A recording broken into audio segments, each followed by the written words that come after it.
Singer Javed அலி.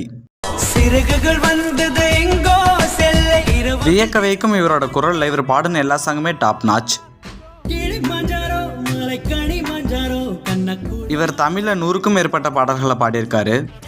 அலக்கா apple இன் மேக்கா அதிலிருந்து கொஞ்சம் சாம்பிள்ஸை இந்த வீடியோல பார்க்கலாம் வாங்க.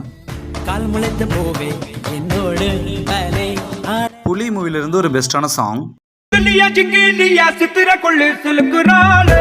துப்பாக்கி மூவிலிருந்து ஒரு வைபான சாங். குங்குமப்பூவும் கொஞ்சுபுரா மூவிலிருந்து ஒரு சூப்பரான சாங். சின்னஞ்சிறு சிகமான சுக்கள் சீல சீலன மரியான் மூவிலிருந்து ஒரு பெஸ்டான சாங். சோனாப்பரியா சோனாப்பரியா வாமனன் மூவிலிருந்து ஒரு பெஸ்டான சாங். ஏதோ செய்கிறாய் என்ன ஏதோ என்னோட ஃபேவரட் சாங் மனக்கொத்தி பறவை மூவிலிருந்து. உங்களுக்கு எந்த சாங் பிடிச்சிருந்துன்னு கமெண்ட்ல சொல்லுங்க.